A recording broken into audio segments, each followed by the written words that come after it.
Assalamualaikum warahmatullahi wabarakatuh. Yang terhormat dan kami muliakan Bapak dosen penguji ujian kinerja atau UKIN PBG dalam jabatan 2021.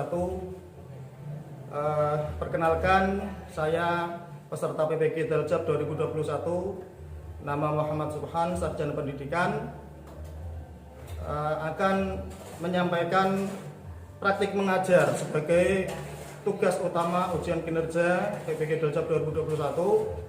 Yang akan kami sampaikan materinya adalah sholat berjamaah, dan kami laksanakan pada hari Senin tanggal 13 September 2021 yang berlokasi di MTS Al Hasaniyah, Desa Jeragung, Kecamatan Karangawen, Kabupaten Demak, Provinsi Jawa Tengah. Bila nanti ada kekurangan atau kesalahan dalam penyampaian materi ajar atau praktik mengajar saya, mohon untuk dikoreksi dan mohon bimbingannya dari Bapak dosen yang terhormat. Sekian, terima kasih. Berikut adalah praktik mengajar yang akan kami sampaikan. Wassalamualaikum warahmatullahi wabarakatuh.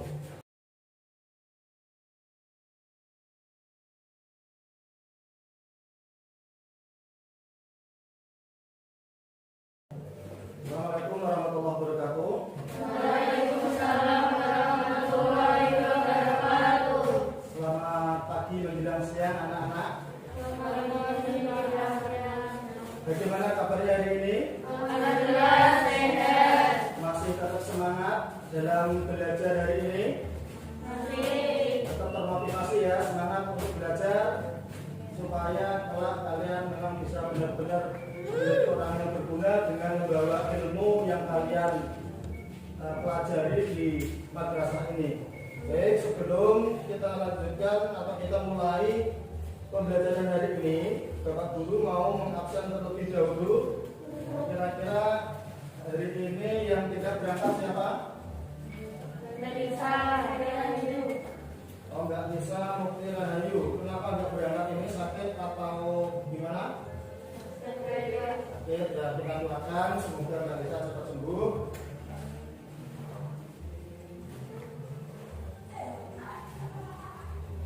Baik anak-anak, sebelum dimulai saya ingin mengecek kerapian kelas dulu, dari kebersihan ataupun pakaian kalian semuanya. Tolong yang belum rapi dirapikan. Maskernya tetap dipakai karena kita menjaga protokol kesehatan. Coba gambar apakah ini? Silakan ditebak anaknya semua.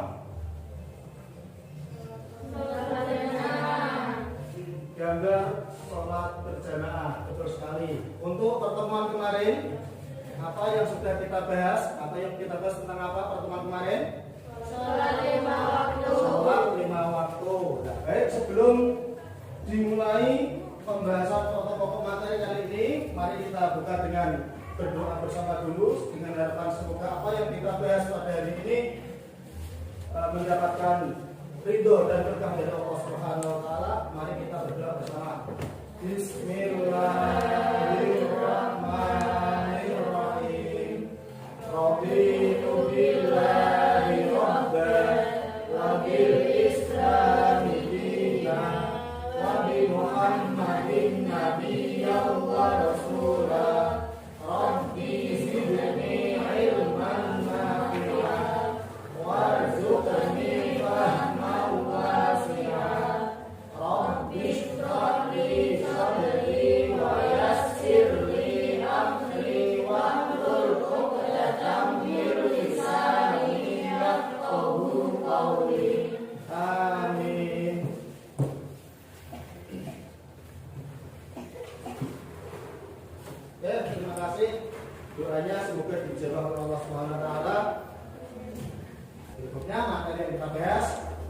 Sekarang sholat berjamaah, ya ini konsepnya sholat berjamaah yang akan kita bahas di sini mencakup yang pertama tentang ketentuan sholat berjamaah. Yang namanya ketentuan berarti mencakup hukum-hukum. Berikutnya ketentuan imam masbuk. Sudah ada yang tahu imam masbuk itu apa? Yang keras suaranya, imam masbuk itu apa? Makmum masbuk ya. Mbak Titis menjawab orang yang datang terlambat. Terlambat bulan atau apa? Nah, sholat jamaah. Rasakan? Yang keras suaranya. Orang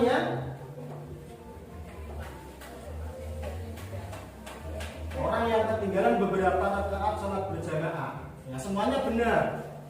Tapi ada yang lebih spesifik lagi. Nanti akan saya jelaskan. Berikutnya cara mengingatkan imam yang lupa. Kan sering terjadi loh ketika kita sholat berjamaah. Lebih sering terjadi itu ketika sholat jamaah tarawih. Sholat jamaah tarawih itu sering terjadi. Sholatnya keliru lah, bingung rukuk lah, hitungan rakaatnya lah. Itu sering terjadi di jamaah sholat tarawih. Nanti penjelasannya. Selanjutnya cara mengingatkan imam yang batal. Imam ada yang batal, bagaimana cara mengingatkannya atau apa yang dilakukan oleh imam. Selanjutnya akan Bapak Guru sampaikan tujuan pembelajaran. Apa tujuannya kita membahas sholat berjamaah ini? Tujuannya apa? Yang pertama, ya tujuannya adalah di sini peserta didik mengetahui ketentuan sholat jamaah. Hukumnya sholat jamaah itu apa? Syarat-syaratnya itu bagaimana? Itu namanya ketentuan sholat atau ketentuan lah. Kalau dalam hal ini kan bab sholat jamaah. Menyebutkan syarat-syarat jadi imam dan makmum. Jadi semua ada syaratnya. Orang menjadi imam ada syaratnya. Orang mau menjadi makmum juga ada syaratnya. Terus mengetahui susunan shaf. Shaf itu apa? Barisan.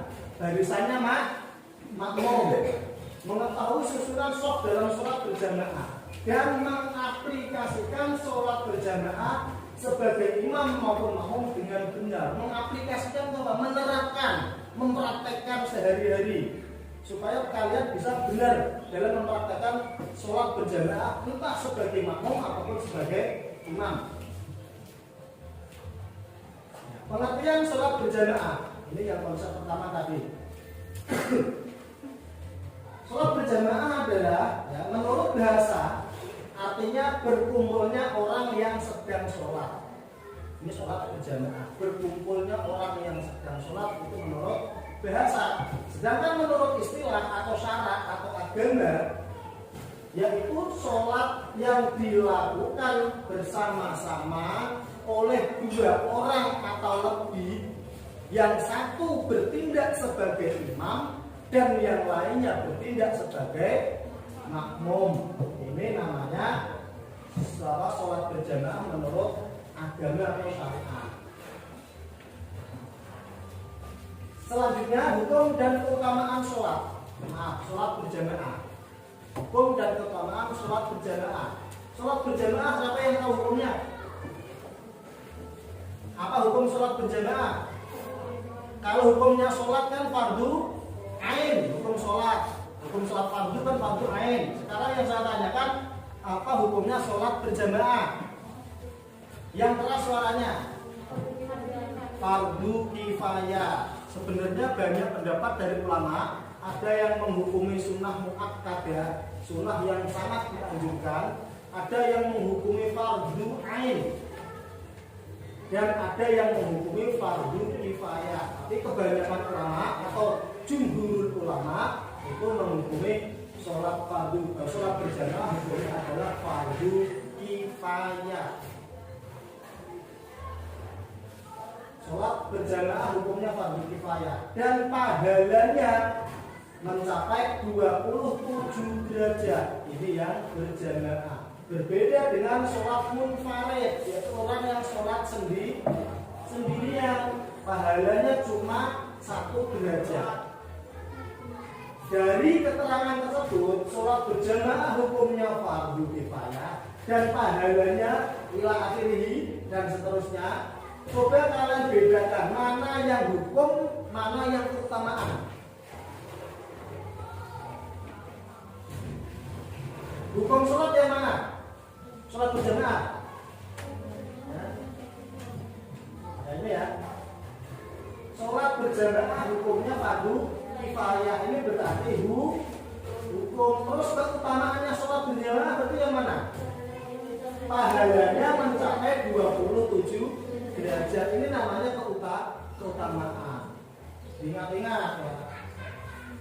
Sebagaimana sabda Nabi Muhammad SAW, sholatul jamaati afdalu min sholatil fardhi bisa ba'in wa ishrina darajah. Orang yang melaksanakan sholat jamaah lebih utama 27 derajat pahalanya daripada sholat sendirian. Podo-podo waktunya paling suwe 5 menit atau 10 menit. Itu pahalanya berbeda.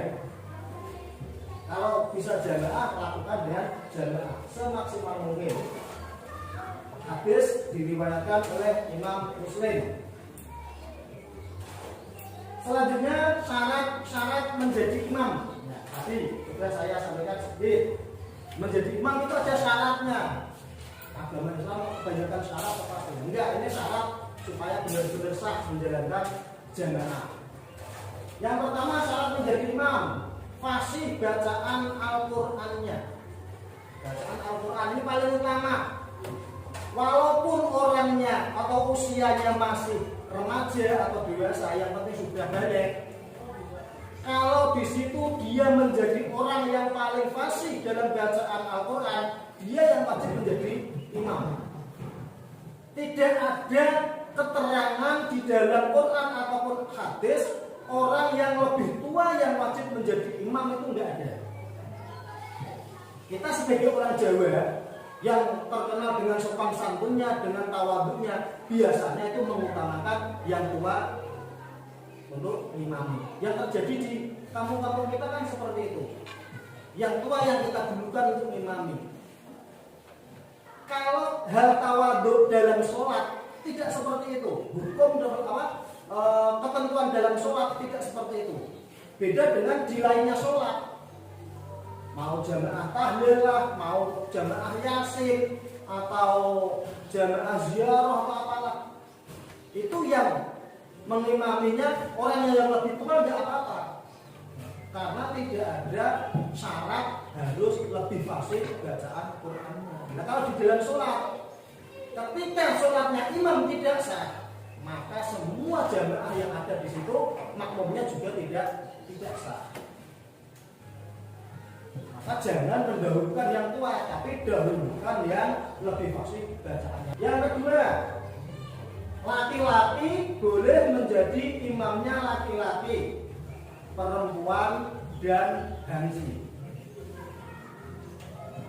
Berarti orang laki-laki, terus orang perempuan dan ganji. Ganji ini bahasa Arabnya tuh unsa.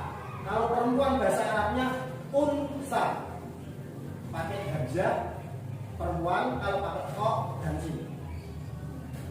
Itu semuanya boleh menjadi makmum dari imam laki-laki. Berbeda dengan perempuan. Kalau perempuan tidak boleh menjadi imamnya laki-laki. Sampai lulusan pondok 10 tahun, hafizah, Qur'anul fasih, jamaah kalau sing lanang ora tau mondok ora iso ngaji. Mas, sampai cara ora iso ngaji, aku biyen kelingan keterangan yang disampaikan Pak Suha, yang boleh menjadi imam adalah orang yang fasih bacaan Qur'annya. Sampean makmum bae, Mas. Ini enggak boleh. Tidak boleh. Walaupun kamu sebagai perempuan lebih fasih bacaan Qur'annya, tidak boleh menjadi imam sholat dari suamimu atau anak-anak laki-lakimu. Tidak boleh. Tetap perempuan posisinya di belakang. Ar-rijalu qawwamuna 'alan nisa. Laki-laki itu lebih kuat daripada perempuan. Jangan sekali-kali kamu menjadi imamnya suamimu di rumah. Berikutnya orang dewasa boleh menjadi imamnya anak-anak. Anak-anak di sini maksudnya anak-anak yang sudah balik, yang sudah remaja.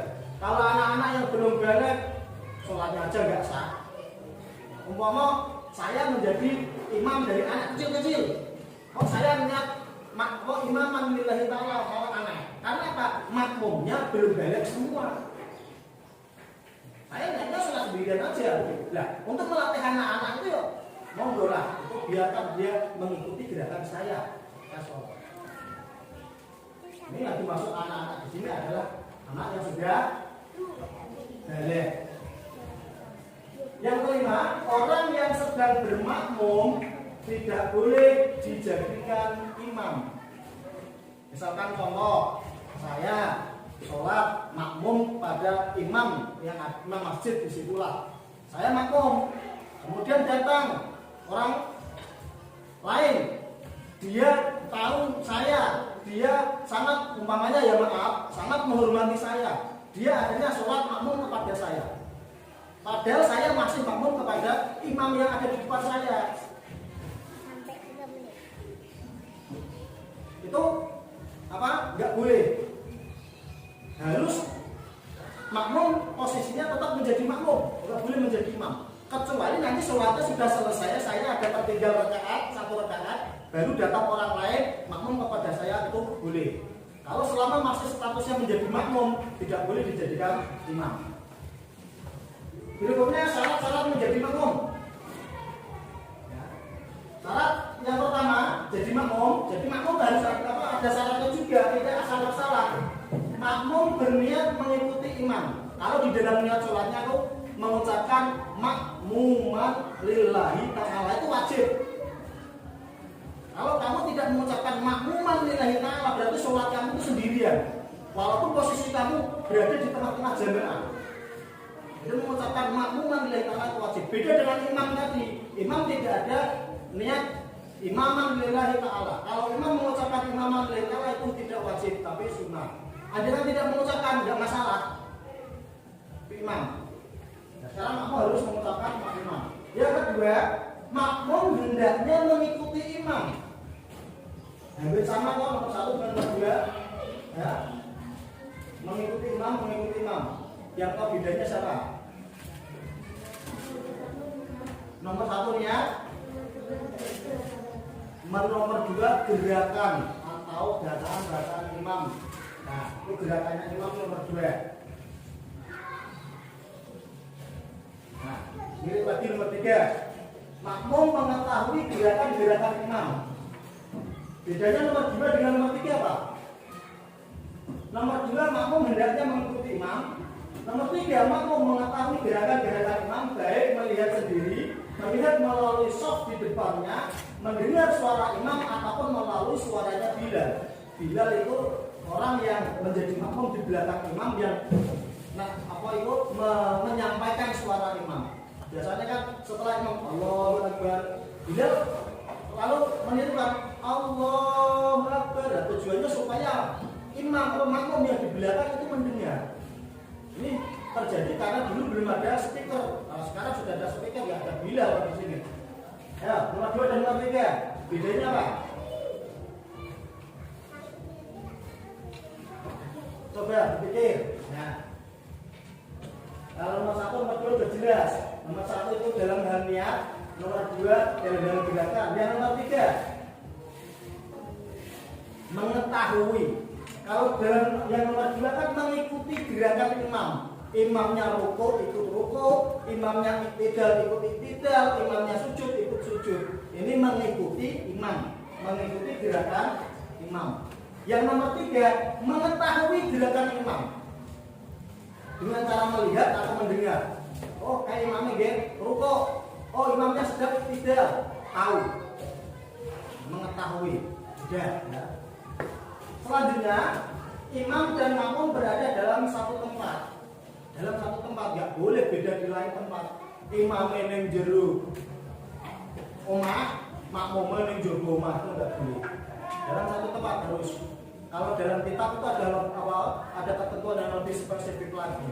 Jarak maksimal antara imam dengan makmum maksimal itu 300 dirham. Apa itu Pak dirham? Dirham itu ini. Apa? Ini dirham. Ya.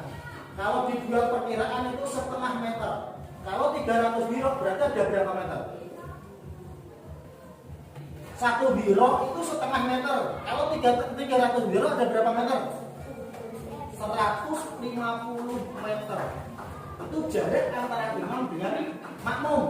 Tapi syaratnya tadi, makmum melihat gerakan imam atau mengetahui gerakannya imam. Berbeda kalau di dalam masjid. Lah, aturan 300 dirham atau 150 dirham itu tadi di luar masjid. Kalau di dalam masjid, andai kan masjidnya besar sekali sampai berhektar-hektar. Nah, misalnya contoh di Masjidil Haram, itu kan sangat luas sekali. Itu tidak ada ketentuan jarak. Yang penting makmum melihat gerakan imam atau mengetahui gerakan imam melalui perantara. Ini kalau di dalam masjid. Kalau di luar harus maksimal 300 dirham atau 150 meter. Melebihi itu tidak sah. Selanjutnya, makmum tidak boleh berdiri lebih depan daripada imam. Makmum ini ngarepe imam sedikit saja nggak boleh. Kalau lurus sejajar Pak, lurus sejajar imam dengan makmum makruh. Nah, terus gimana? Makmum harus lebih ke belakang sedikit. Jangan sampai sejajar dengan imam atau lebih ke depan.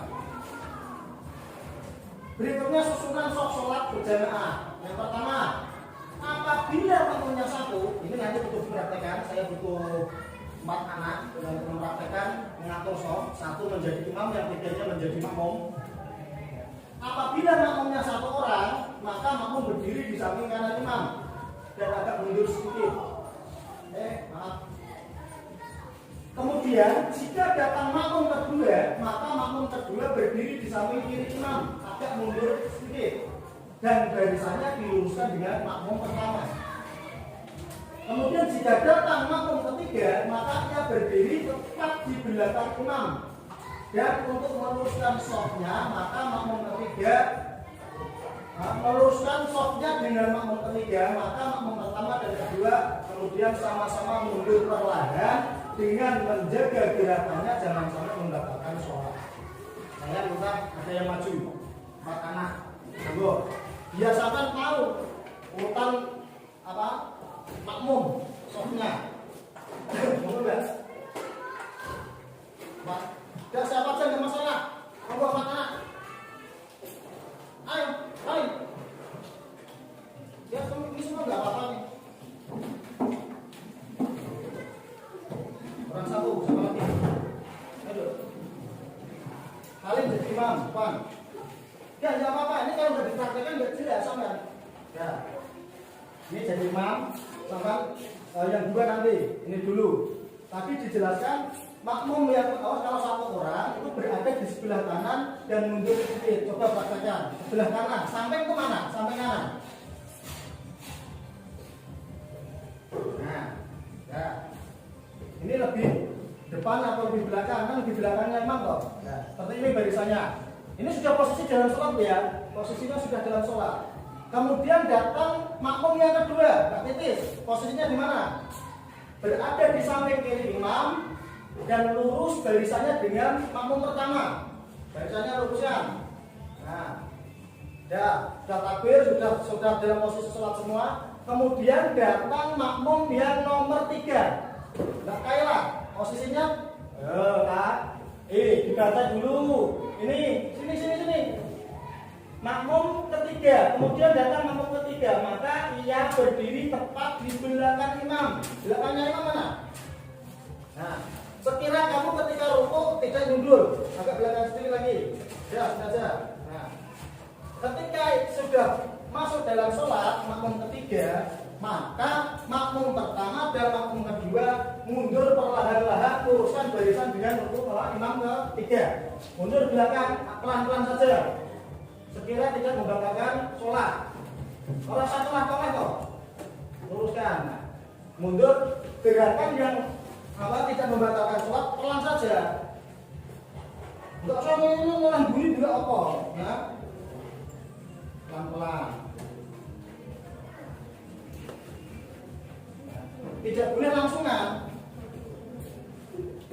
Ya boleh, jadi gerakannya pelan-pelan. Ini kan satu gerakan, dua, berhenti. Kalau sampai tiga batal. Lagi, satu, dua. Sudah paham?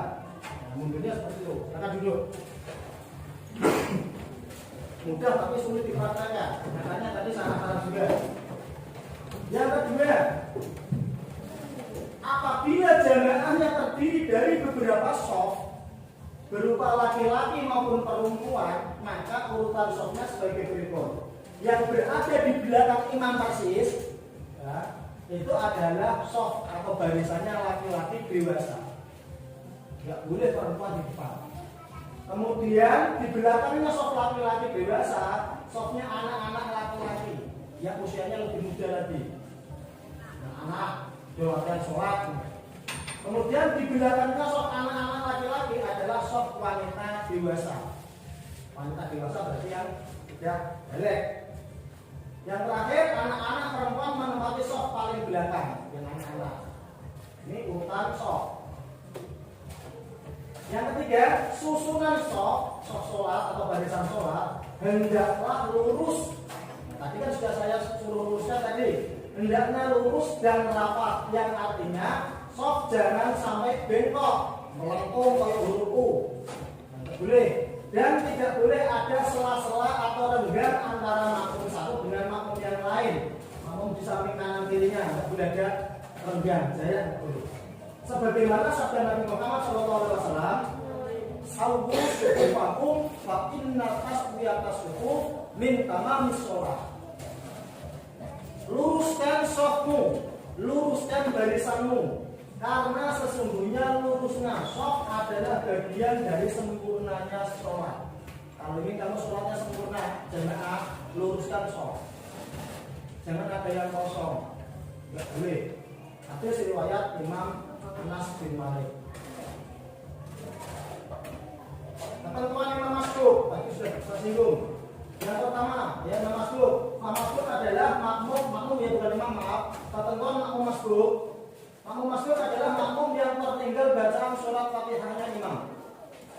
Ini pendapat jumhur ulama.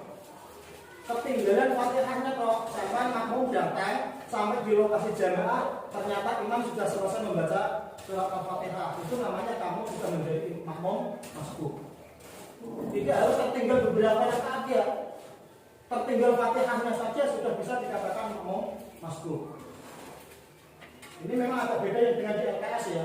Memang ini saya ambil dari kitab, bukan dari LKS. Makmum Mas'ud setelah takbiratul ihram hendaklah tidak membaca doa iftitah. Kelamaan nanti malah kamu tidak sempat membaca Fatihah, imamnya buru ruku. Karena doa iftitah hukumnya sunnah, Fatihah hukumnya wajib. Tidak usah membaca iftitah, tetapi langsung membaca surat Al-Fatihah. Berikutnya makmum Mas'ud yang belum selesai bacaan Fatihahnya, akan tetapi imam sudah menuju ruku, maka makmum Mas'ud hendaklah mengikuti rukunya imam. Dengan artian makmum Mas'ud jangan menyelesaikan bacaan Fatihah. Sampai Fatihah nggak tetap ihdinas siratal mustaqim. Ini posisinya makmum Mas'ud dia bukan makmum yang tidak Mas'ud, makmum yang mengikuti Fatihahnya imam. Ini biasanya makmum Mas'ud, jangan salah paham. Ketika kamu membaca Fatihah belum selesai, misalkan contoh sampai ihdinas siratal mustaqim, kok imamnya ruku, kamu langsung ikut ruku saja. Loh kenapa Pak tidak diselesaikan? Kalau kamu selesaikan, dikhawatirkan kamu tertinggal beberapa gerakan dari imam. Kalau sampai tertinggal 3 gerakannya imam, maka jamaah kamu sudah datang. Tuh. Makanya nggak usah diselesaikan Fatihahnya, langsung ke ruku. Berbeda dengan yang tidak masbuk dari awal atau makmumnya masih imam masih membaca Fatihah, kamu takbiratul ihram, gabung sholat jamaah. Takbiratul ihram, Allahu Akbar, imam posisinya masih membaca Fatihah. Nah, ketika nanti kamu membaca Fatihah, imam kok sudah menuju ruku, Fatihah kamu wajib diselesaikan. Loh kok beda Pak? Kalau imam masbuk, Fatihahnya ditanggung imam. Fatihahnya makmum, ya makmum masbuk, Fatihahnya ditanggung imam. Kalau makmum yang tidak masbuk, makmum yang sempurna dari awal, Fatihah ditanggung sendiri. Jadi harus diselesaikan. Apabila kok sampai tidak membaca Fatihah kan repot. Karena anak-anak zaman sekarang ketika sholat banyak yang diam, nggak mau baca apapun. Ketika imam rukuk ya rukuk kita kan rugi. Selanjutnya cara mengingatkan imam yang salah atau lupa. Pertama, apabila imam salah dalam bilangan rakaat atau hitungan rakaat, ini juga saya tidak mengikuti di LKS, ya. Ini pengetahuan saya dari kita saja. Apabila imam salah dalam bilangan rakaat atau lupa tidak melakukan rukuk atau duduk di antara dua sujud atau yang lainnya, maka makmum laki-laki hendaknya mengingatkan imamnya dengan cara apa? Dengan cara membaca subhanallah. Bacanya nggak usah keras-keras, subhanallah nggak usah. Subhanallah. Nah, imamnya benar. Lah imamnya budek Pak. Itu sudah lain lagi. Orang imam budek kok tidak imam kan salah. Ketika ada yang salah, makmum mengingatkan dia nggak akan dengar. Lanjut terus oke. Makanya cari imam yang sempurna pendengarannya. Perempuan bagaimana? Yang perempuan mengingatkannya dengan cara menepukkan apa ini? Punggung telapak tangan kanan kepada telapak tangan kiri. Telapak kan yang ini kan telapak. Nah, ini namanya punggung telapak. Punggung telapak kanan ditepukkan atau apa namanya? Itu biasanya apa di situ? Yang menepukkan ya ditepukkan pada punggung apa pada telapak tangan kiri. Biasa aja, Bapak. Gak usah keras-keras, biasa aja. Karena apa? Pukulan yang keras di dalam sholat itu membatalkan sholat. Santai aja. Satu kali aja, Bapak. Jangan seperti itu. Imamnya tidak kaget tuh. Cukup satu kali aja. Ya, ini kan suatu pengingat dari imam kepada imam. Tapi biasanya yang terjadi tuh meneng kabeh, imamnya lali wis meneng. Terus pokoknya aku wis madhep mantep melu imam. Imamnya salah karepmu, bener karepmu. Penting aku melu. Padahal ada tata caranya, ingatkan. Ini yang perempuan, yang laki-laki subhanallah. Jangan cari kalimat yang lain. Laki-laki hanya subhanallah. Enggak boleh yang lain. Imamnya lali maca surat, dileke kul huwele suwen lah itu enggak boleh. Harus subhanallah. Nah ini ketika imam sudah diingatkan kok dia sang imam tetap berjalan sesuai keyakinannya. Wah, aku bener kok mbok miliki. Aku tetap lanjut. Nah, imamnya punya keyakinan seperti itu. Nah, ini bagi makmum memiliki dua pilihan. Ini di LKS ada. Yang pertama, tetap mengikuti gerakannya imam sebab mungkin sang imam yakin apa yang dilakukannya sudah benar. Ini yang di LKS seperti itu ada seperti itu. Yang tidak ada ini yang bawah. Makmum niat mufarokoh. Mufarokoh itu apa? Memisahkan diri dari jamaah dengan imam tersebut. Ketika imam rakaatnya kurang satu, sudah diingatkan, masih tetap saja lanjut karena imam yakin rakaatnya sudah benar jumlahnya. Kalian sebagai makmum tahu kalau rakaatnya kurang. Ini bahaya ya. Kalau tetap lanjut sebenarnya ada hukum yang lebih bahaya karena itu hukum. Sebaiknya kita memisahkan diri dengan jamaah atau mengikuti imam sampai selesai lalu menambahi rakaat lagi. Ini yang imam lupa hukumnya.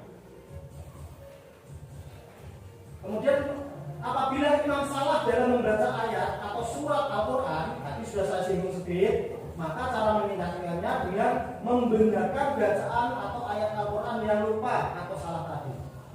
Ya, seperti di surat Wal Asri dengan surat At-Tin, itu kan ada yang sama, mirip. Illal ladzina amanu wa amilus sholihati wa tawashaw bil haqqi, itu kalau dalam surat Al-Asr. Kalau dalam surat At-Tin, illal ladzina amanu, di mana illal ladzina amanu wa amilus sholihati falahum ajrun ghairu mamnun. Itu kadang imam itu kebolak-balik. Maca surat At-Tin tekan Wal Asri. Illal ladzina amanu wa illal ladzina amanu wa amilus sholihati wa tawashaw bil haqqi. Mandek. Salah. Bali meneh, salah meneh. makmum mengingatkannya dengan cara membaca ayat yang benar. Illal ladzina amanu wa amilus sholihati falahum ajrun ghairu mamnun. Itu ya, cara mengingatkannya seperti itu. Namun jika imam terus saja melanjutkan bacaannya karena disebabkan sesuatu, maka makmum hendaknya tetap mengikuti imam. Walaupun salah bacaan tadi dari surat Atin sampai menyasar ke surat Al-Asr, sudah diperingatkan tetap lanjut Al-Asr sampai rampung, kita sebagai makmum wajib mengikuti gerakannya.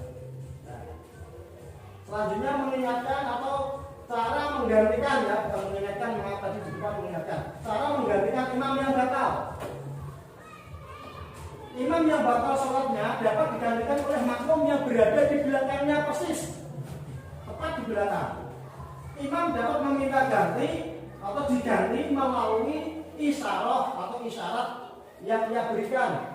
Agar isyarat tersebut mudah dipahami, maka makmum yang berada di belakang atau di belakangnya imam persis dianjurkan orang yang paham ilmu agama, khususnya bab sholat. Imam batal, aku nonton. Cara mengingatkannya ini aja lah, isyarat saja. Nah, ini isyarat, nggak usah ngomong, maju, mami, nggak usah. Ya, hanya isyarat saja. Imamnya batal sholat, terus yang di belakangnya suruh maju sholat. Makanya yang berada di belakangnya imam, khususnya yang persis di belakangnya, ini wajib atau harusnya orang-orang yang punya ilmu agama, khususnya paham bab sholat. Kalau yang paham ilmu agama berada persis di depannya, enak. Imam sudah minggir, imam makmum di belakangnya tinggal maju saja. Maju sedikit aja nggak apa-apa, nggak usah banyak-banyak, nggak harus sesuai di tempat berdirinya imam tadi. Kalau yang ada di sebelah kanannya, ya sama saja. Kalau kira-kira di depannya masih bisa masih muat untuk rukuk ataupun sujud, ya tinggal maju satu langkah saja cukup. Tapi kalau rukuk nggak bisa, harus menempati posisinya imam. Caranya ya perlahan.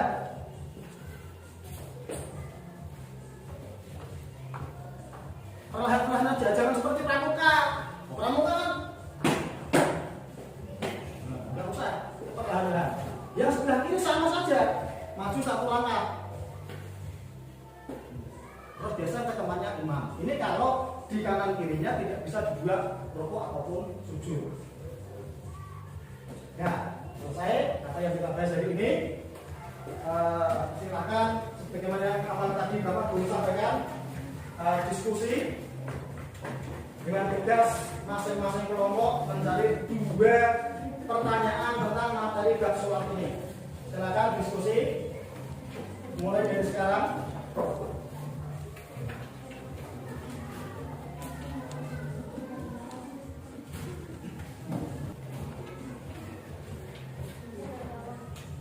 Sudah menentukan pertanyaan? Saya. Oke, untuk awalan tadi sudah saya tugaskan 2 pertanyaan masing-masing kelompok. Kelompok pertama silakan tanyakan dulu, baik ketua kelasnya nggak berangkat sakit, pakainya ada Siska atau yang lain mau mewakili dari pertanyaan yang sudah dihasilkan dari diskusi tadi. Nggak bisa, agak Siska, silakan. Bagaimana hukumnya orang sholat yang menguap sambil mengeluarkan suara?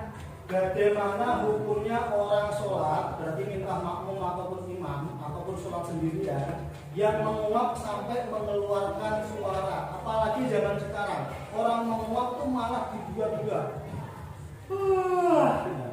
Ini kan menguap sampai mengeluarkan suara. Ini batal sholatnya. Ya, hati-hati dalam sholat itu. Itu membatalkan sholat. Kenapa? Mengeluarkan huruf yang tidak atau yang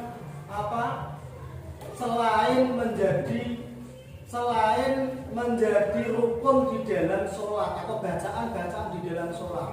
Wah, itu sudah berapa huruf? H, O, A, H, hari sengkeri, W, wakeh. Wah, hati-hati. Usahakan ketika kalian sholat kok menguap, sebisa mungkin tahan, jangan sampai keluar suara. Kan ditutupi satu dengan nguap.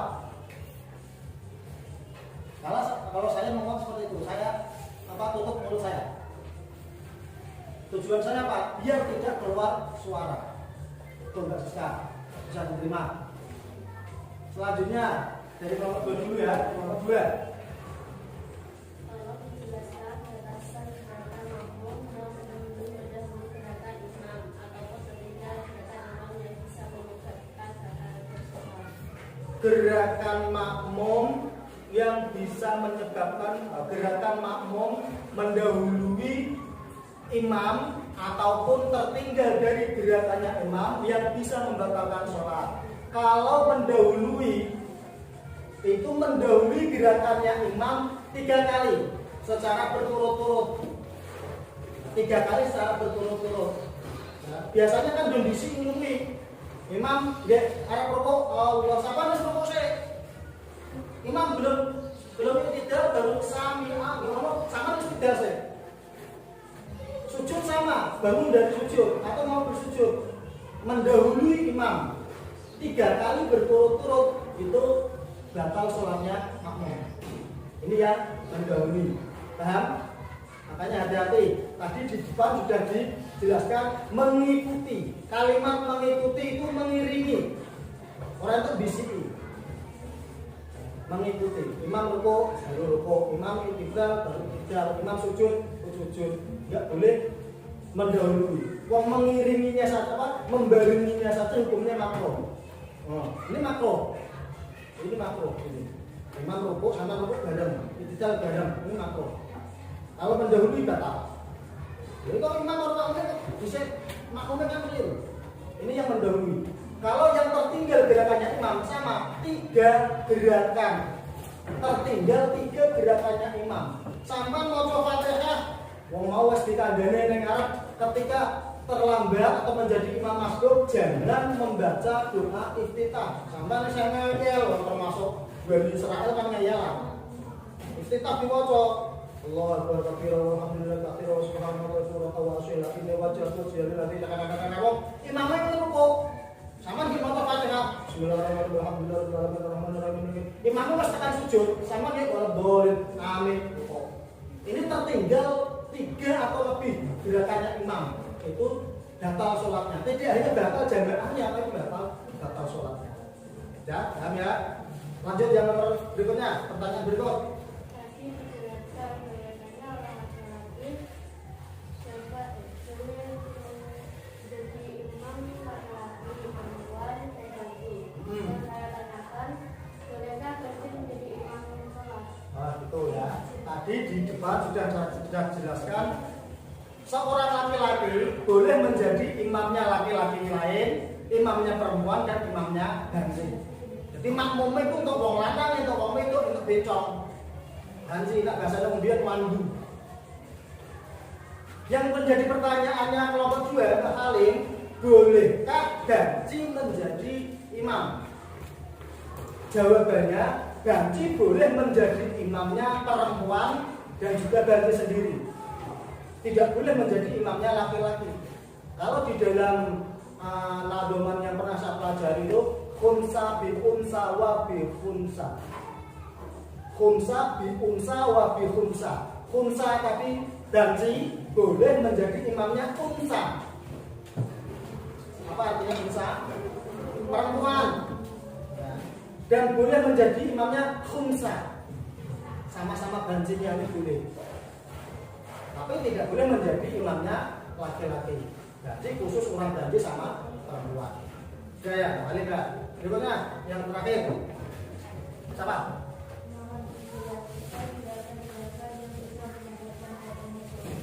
Gerakan-gerakan yang bisa membatalkan sholat. Berarti ini entah mau jamaah ataupun tidak. Ketika kita bangun dari rukuk, biasanya yang sering terjadi dimanapun. Kita bangun dari rukuk, namanya apa? Bangun dari rukuk? Tidak. Sami Allahu liman hamidah. Tangan gerak seperti ini. Ini batal sholatnya. Aturannya gimana? Langsung berhenti. Sami Allahu liman hamidah. Berhenti tangannya, kok saya tidak? Karena apa? Kita sudah melakukan beberapa gerakan. Ya. Ini sudah 2. Yang 1, 2. Tambah lagi begini kembali. Berarti sudah ada 4. Hati-hati dalam sholat gerakannya. Jadi cukup 1 satu kali saja seperti Sami Allahu liman hamidah. Kok kadang ada yang bangsa kok Sami Allahu liman hamidah. Padahal kita mengangkat tangan ini hukumnya sunnah. Takbir intikal dapat pahala tersendiri. Tapi ketika membalikkan, yang disunahkan kan mengangkat tangan takbir intikal, disunahkan mengangkatnya. Untuk mengembalikannya ini tidak sunnah. Ini sudah dihitung gerakan. Makanya ketika sampai sini sudah berhenti. Sami Allahu liman hamidah. Karena ini sudah bergerak 2 kali. 1, 2. Ketika kembali dari takbiratul ihram. Sami Allahu liman hamidah, berhenti. Enggak usah ada bunyinya. Ngiyun tangan. Pokoknya sampai kelalekan koyok cah sing jenenge Nabilah ngono ya. Sami Allahu liman hamidah. Ini enggak boleh Nabilah ya. Boleh. Cukup 1 kali aja berhenti. Ya, bisa dipaham Nabilah. Gerakan-gerakan banyak sekali yang sampai 3 kali merupakan sholat. Sholat ini tengok. Nah, ini enggak boleh.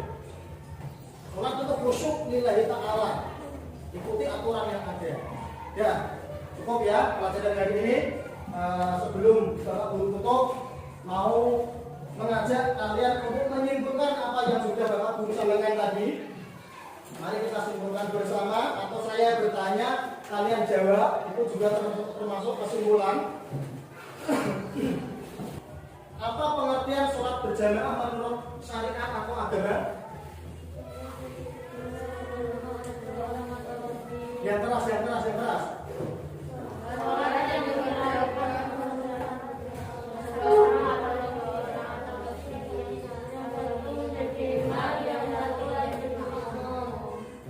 Sholat yang dilakukan oleh 2 orang atau lebih, yang satu bertindak menjadi imam dan lainnya bertindak menjadi makmum. Bagus, masuk. Lanjut. Berikutnya syarat-syarat menjadi imam. Ya? Masih dalam bacaan Al-Quran. Terus.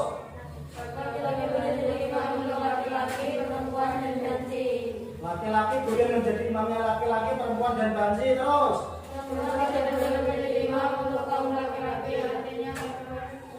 Perempuan tidak boleh menjadi imamnya laki-laki. Artinya perempuan menjadi imamnya perempuan sendiri. Itu ya. Baik, terima kasih. Sudah lumayan lah untuk menyimpulkan apa yang sudah kita pelajari hari ini. Untuk hikmah sholat berjamaah, ya hikmahnya kita bila melakukannya sholat berjamaah di masjid atau di musola, berarti kita bisa bersilaturahim dengan tetangga-tetangga kita. Setelah sholat ada yang namanya salam-salaman. Orang yang bersalaman dengan orang lain sebelum lepas tangan salaman kita, itu Allah mengampuni dosa-dosa orang yang bersalaman tersebut. Jadi hikmahnya seperti itu. Bisa kumpul tetangga, bisa melebur dosa-dosa. Ini hikmahnya berjamaah. Untuk PR ya, nanti dikerjakan PR, kumpulkan minggu depan. Silakan dikerjakan halaman 45 ya, 45 untuk uraian saja ya, yang uraian saja yang dikerjakan dulu ya, yang sudah dibuka halaman 45 yang khusus uraian. Untuk yang tinggal ganda menyusul. Baik anak-anak semua yang saya hormati dan saya sangat sayangi, apa yang sudah kita pahami atau kita pelajari dari ini sudah selesai, dan semoga mendapatkan pemahaman dan keberkahan juga keridhaan dari Allah Subhanahu wa taala. Mari kita tutup pelajaran hari ini dengan membaca hamdalah bersama. Alhamdulillahirabbil alamin. Dan terima kasih bila ada kesalahan dan kekurangan dari Bapak Guru. Bapak Guru mohon maaf yang sebesar-besarnya. Ihdinas shiratal mustaqim. Wa mohon maaf bila qawmi dharik. Wassalamualaikum warahmatullahi wabarakatuh.